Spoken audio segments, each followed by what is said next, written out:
Really, I've got a lot of people. Let's see. Nancy's around here somewhere. Nancy, but she's the one that's really been, as we know. Lois. and- Yes, good to see you. And I thank everybody for being here. So, I think what I want to do is just make sure that we had a hearing. Obviously, this is something I remember, that Senator Botker, did in the past, and, then the Supreme Court ruled it unconstitutional, if I recall correctly. So, we're just here to listen to you all and see if there's a solution, that we can get to. I know that I've been approached by one person, that this bill would have unintended consequences in a very personal situation where there was some threats with, grandma or grandpa, I think it was grandpa. So I want to keep that in mind as well. But, what I'd like to do is just have everybody get an opportunity to introduce yourself briefly and tell us if you're for the bill or against the bill. So we'll start with you. Okay, Nick Prieston, I'm the Chief Executive Director of the Families United Action Network. I am aware of the unconstitutionality ruling before, however, in theory, we are still in favor of this. This summer, we interviewed over 400 people, and one of the questions we always asked is, how do you define family? And not one of them ever defined it as just, the parents and the kids. It was more of living entities with an emotional bond based upon your environment. And those sometimes most nurturing grounds can come from the extended relatives, such as the grandparents. So we want to be able to have that option for visitation with them. Yeah. Go ahead. I'm Nancy Augustine with F.U.A.N, and I'm for this bill because many times children lose contact with their biological families through no fault of their own. It could be a parental rights termination, it could be a divorce, it could be death, it could be incarceration. It could also be parents being vindictive toward the grandparents.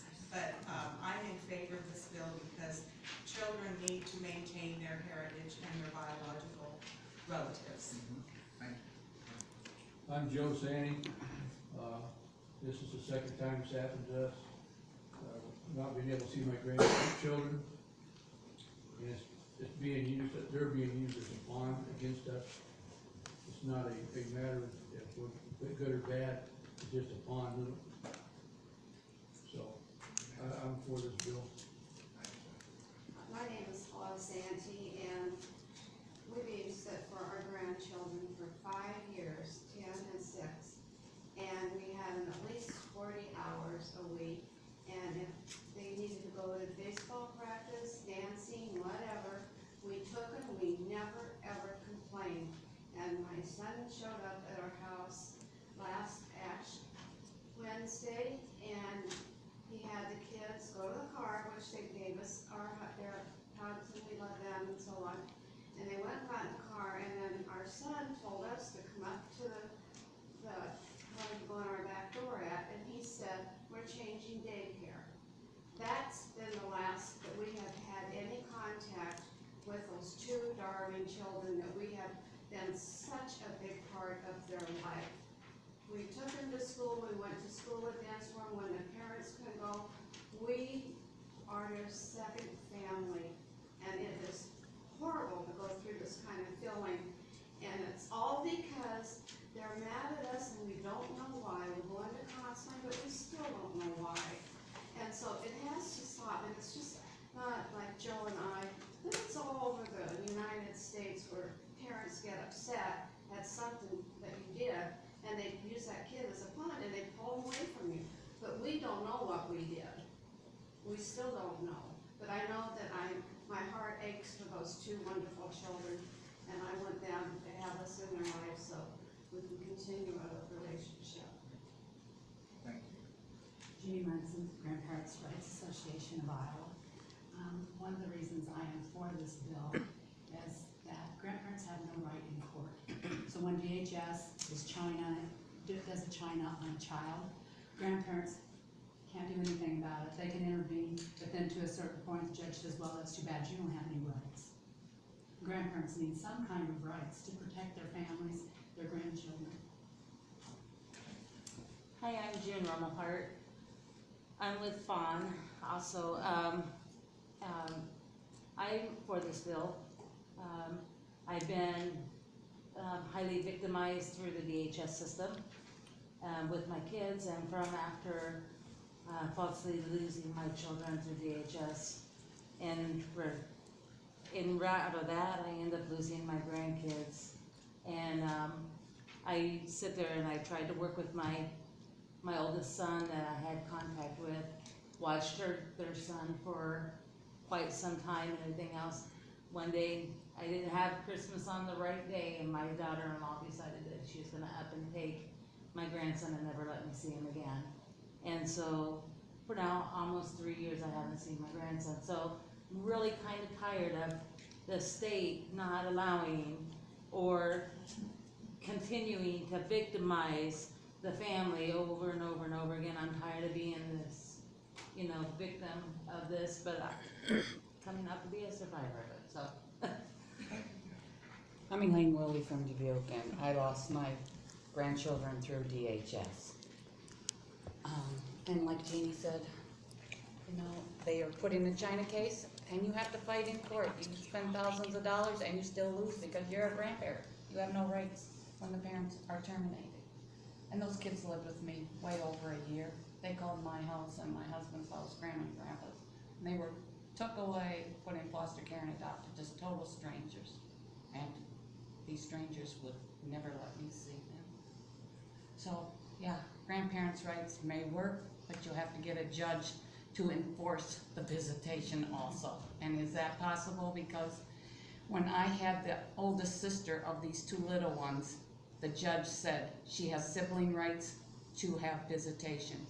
But DHS, the judge did not say a definite time or definite minutes, so DHS would not connect. I had to be the one to connect, and then they would ask the foster parents, and the foster parents would say, no, not this weekend, not this day. So it was a real hassle. So even if they do have visitation, it has to be enforced. And how? Well, you can do that. You have to have a judge to enforce it, and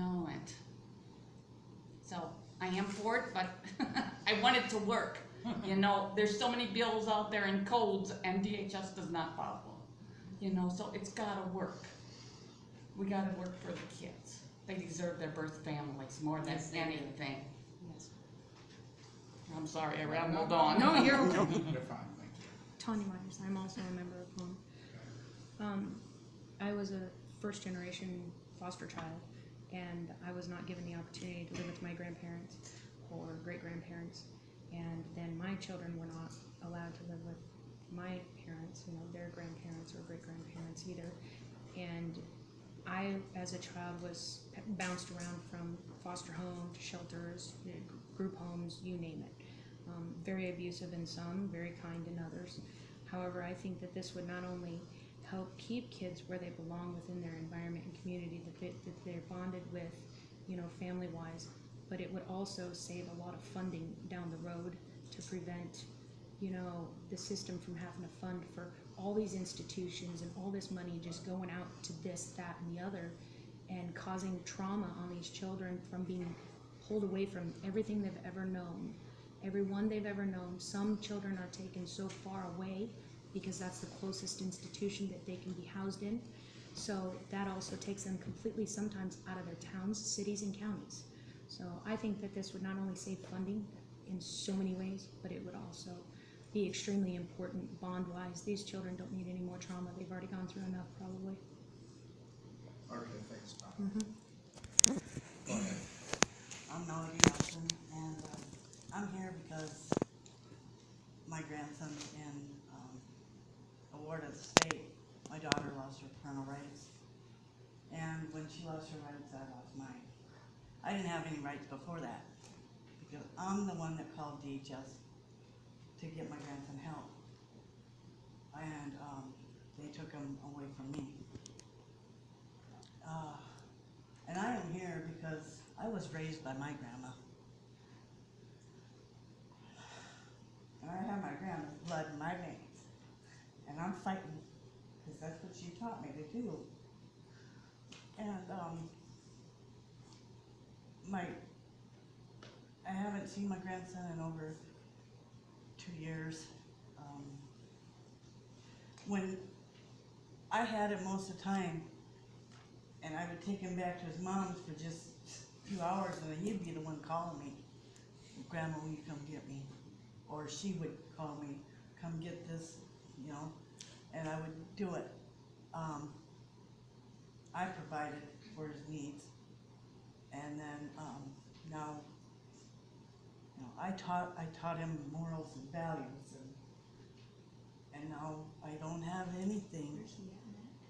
My grandson is in a group home right now, and I've taken foster home classes, hoping to become a foster parent so he can come live with me. DHS has put stops in my licensing, but I have come over them hurdles, and I'm at another point to where I can be licensed again, but there's still no guarantees that my grandson can come with me. And the community that I'm living in is a excellent community for my grandson to be in. He's special needs, so I have investigated several opportunities for him in my community, agencies that would help, therapies, you know, just resources for him in my community, and I know that he could have a life we would never have known if we would have stayed in the community we were living in. And I'm gonna fight, and I feel that I am for grandparents' rights, and I shouldn't have to fight for my blood, and he shouldn't have to be without what I can give him. That's why I'm for this bill. Thank you very much. Shannon Henson with the Iowa State Bar Association. We're registered opposed to this bill. We think that allowing grandparents to petition for visitation rights and then for a court to order visitation rights to grandparents interferes with a parent's fundamental right to control the custody control of their children. It's been found unconstitutional. Grandparent visitation has been found unconstitutional at the U.S. Supreme Court level and also by the Iowa Supreme Court a number of times. So we have constitutional concerns with this bill. The other concern, as a practical matter, if you have, for example, a family that's separated, so the parenting time is already being divided between two households. You can have two separate sets of grandparents, or if you've got grandparents that are separated, potentially 4 sets of grandparents petitioning for visitation. And then you're in a situation where you're dividing out that parenting time among, 6 different households potentially. So I think that there are implications, greater implications, if this were to be put into law. So we have constitutional concerns, and then also really just concerns about the parents' rights over their children and ability to spend parenting time, especially when the parents are already separated. Can I add to that? That's kind of what a psychosocial home study is for, is it not? Okay. To find proper placement? We're gonna. Oh, okay. We had to go I all the just- way around first. Okay. My bad. Sydney Croft with the Iowa Judicial Branch. At this time, we are undecided on the bill. We are monitoring. Okay. He's watching. Okay. Judy and Eleanor, so I must speak for both of us. We've been through the system. We lost, of course.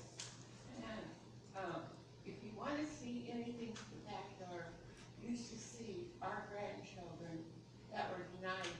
We were their main home when this happened to their lives. It's not good. It destroyed their lives. And we have to sit by and watch it because the legislatures wouldn't let them stay where they wanted to be. They put them in a home where they were neglected and abused, and it was proven. That first sentence of the law at the time we went to court, we passed the other two, kept us from getting them permanently. The Supreme Court had to uphold it. So we lost our retirement and we lost our grandchildren, and we're watching them destruct their lives and the whole families now, just because they were taken from a lovely home that they wanted to be in. And that's all. Yeah. No, she spoke one. Okay. She's a speaker. Well, thank you for all your, well, I guess I would just start out with this. I was down here when we tried to, and I apologize for putting my back to some of you there, but, I was down here when we did try to fix this, and staff, you can kick in on this if you want. But it was ruled unconstitutional in regards to, what Judy said in regards to the legislature. We have a problem here, and that problem is not in the room, it's called the Department of Human Services. They really have a lot of, weight in regards to where the kids go. I know there's extraordinary circumstances, that, you know, what I mentioned before. We do not want to put a child in a bad situation where maybe a grandparent abused and this would force them.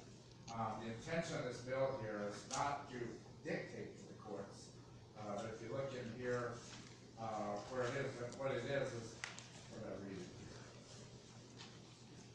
That the court may grant, may only grant, we're not trying to dictate the courts what they need to do. I want the courts to still have the flexibility to decide, you know, it's extraordinary